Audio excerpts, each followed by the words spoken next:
Hey guys, welcome back to my channel. It's Jessica Ward King, the StigmaCrusher here. Happy Pride Month. It's June, and that means the world over, 2SLGBTQIA communities are celebrating Pride Month, either with a mixture of protests and celebrations of LGBTQ2IA culture and with things like parades and drag shows and events and fundraising and really celebrations. In some places, it's not safe still to be a gay or lesbian or bisexual or transgender or intersex or asexual or two-spirit person, right? And that's what the acronym is really. It started out as LGBT, so lesbian, gay, bisexual, and transgender, and has since expanded. And so you'll see the expanded acronym with almost an alphabet soup of letters, right? And it's really just to incorporate all the different identities that are part of this rainbow tapestry. You'll notice that that's why the flag has changed as well, starting out as a rainbow flag, but with each of the colors really meaning being belonging to one community or another.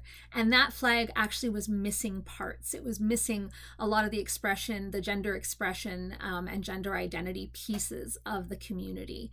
And so that's why the pink and blue and white triangle was added into the flag.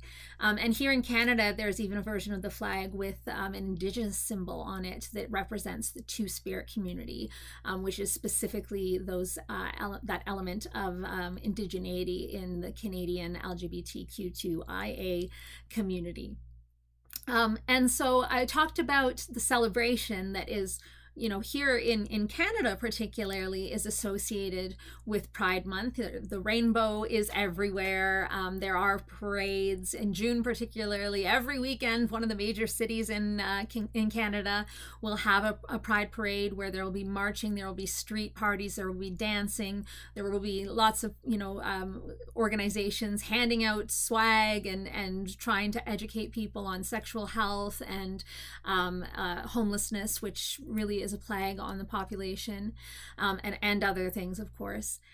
But there's also that aspect of protest, and that's kind of what I'm wanting to talk more about today, because being a member of the community isn't all fun and games, and it's not all celebration. It was only in 1973 that homosexuality was removed from the Diagnostic and Statistics Manual of the American Psychological Association, the Psychiatry Bible. Up until 1973, so only like 50 years ago, in fact, exactly 50 years ago, it was still considered a mental illness to be a homosexual.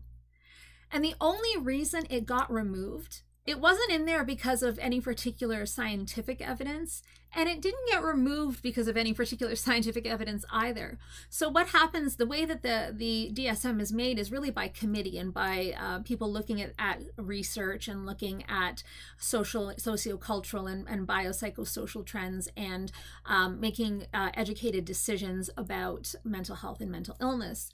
And so it was at one of these conventions in 1972 when there was a huge protest outside of the convention in San Francisco, which is a gay capital here in North America. And this huge protest outside, as well as the key protests of some of the experts inside the conference, are what got the change to happen. And so it was removed, but only 50 years ago. And even still to this day, the whole idea of gender dysphoria, or of a gender identity that does not match sex assigned at birth. So sex assigned at birth is basically based on external genitalia. The doctor will say it's a boy or it's a girl, right? That's the sex assigned at birth. And if your gender identity, so the way that you identify as a human being, as a male or female or neither or both, does not match that sex assigned at birth, then the idea is that you have a mental illness called gender dysphoria.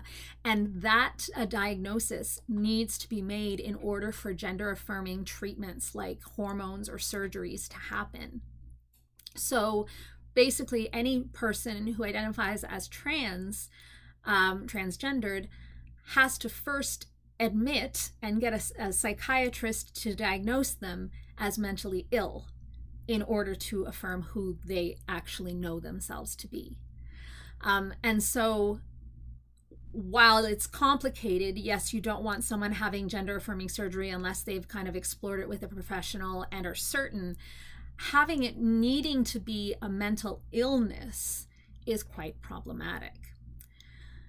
And it's for this reason, I think, that we struggle in the LGBTQ2IA community. So I myself identify as a cisgendered female lesbian. So cisgendered meaning that my sex assigned at birth and my gender identity match. And lesbian, of course, meaning that I have romantic and sexual attraction to members of the same sex, so females. That members of the community try our very hardest not to mention mental health or mental illness and the LGBTQ2IA identities in the same breath, because there seems to be, we're still afraid that we're going to somehow give the impression that to be gay or trans or asexual or bi is a mental illness, or that to be mentally ill is to be gay or trans or bi. And so we just try not to say anything at all. We try not to mention them in the same breath. And so I wouldn't go around ideally saying I'm a lesbian and I have mental illness, because someone might say, oh, maybe you're a lesbian because you have mental illness, because that's what literally up until 50 years ago was the case. So the problem with that is that, first of all, there's at least 1 in 5 LGBTQ2IA persons will struggle with mental illness. But in fact, the numbers might be slightly higher. And that's because, particularly for young LGBTQ2IA persons, there are some significant social and emotional barriers to good mental health. The coming out process can be very difficult. It can be fraught. Because even here in the West, where we're so enlightened, I mean, I'm sure you will have heard on the news that in the United States, there are plenty of laws that are just being passed now. I mean, it's actually, we're going backwards. They're talking about removing the right to gay marriage again.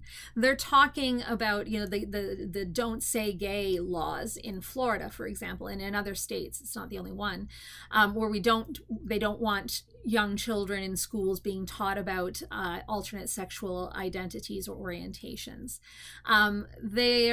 In a lot of senses, there's a lot of violence, there's a lot of hatred, there's a lot of stigma around the LGBTQ2IA communities. And as I say, in some senses, it seems to be going backwards, getting less and less accepting in some places rather than more.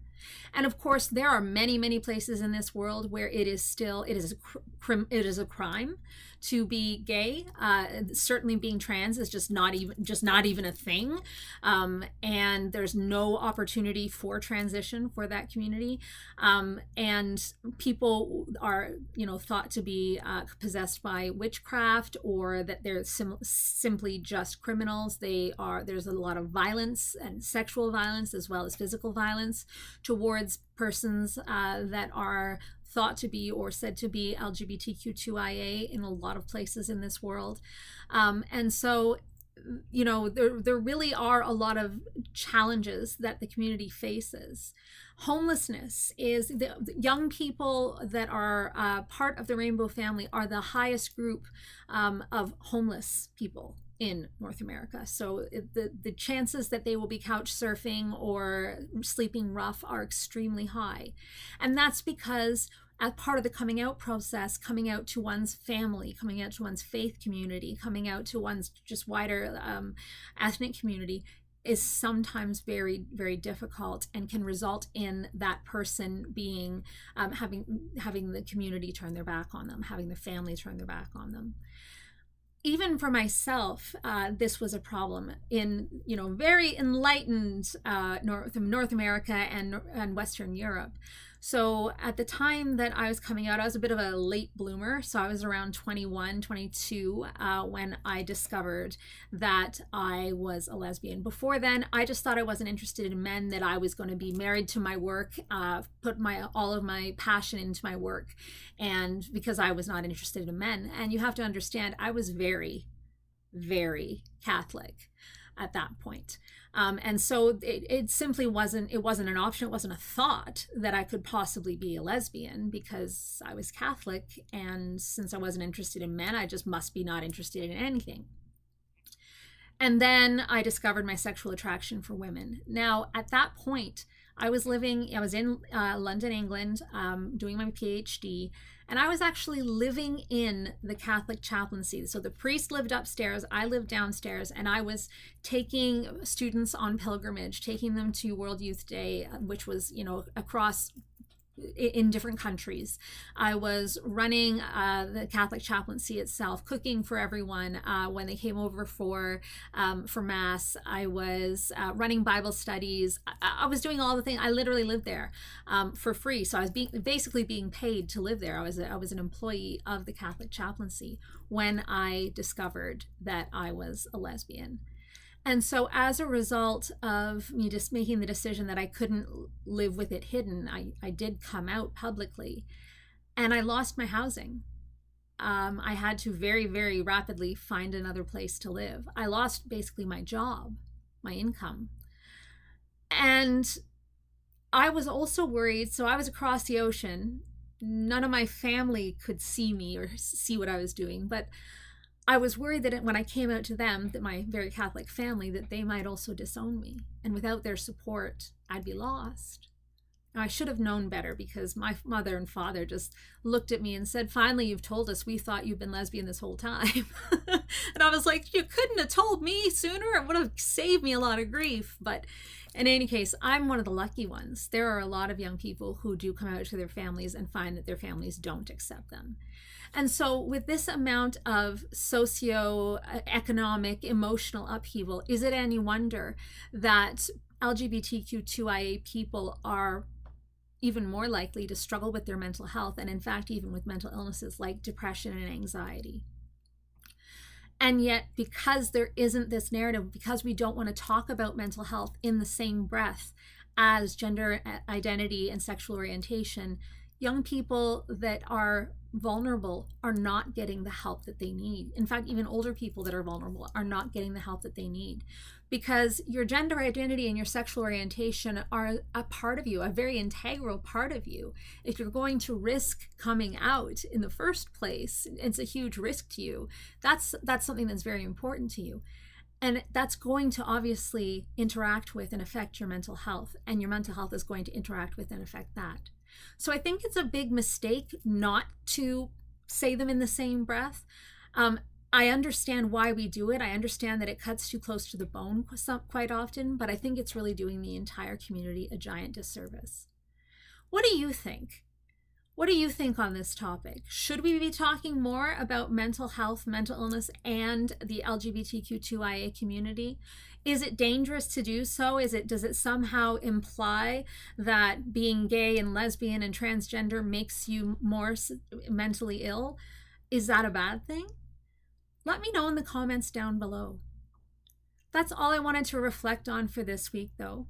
So as you're going through this June, this Pride Month, and you see the rainbow everywhere, just have a thought about how mental health and mental illness interacts with your self-identity and the different aspects of you that are important to you, and how those might be impacted and might be impacting your mental health. Take care of yourselves this week. Do enjoy those celebrations that we do have for Pride Month, if you're able to.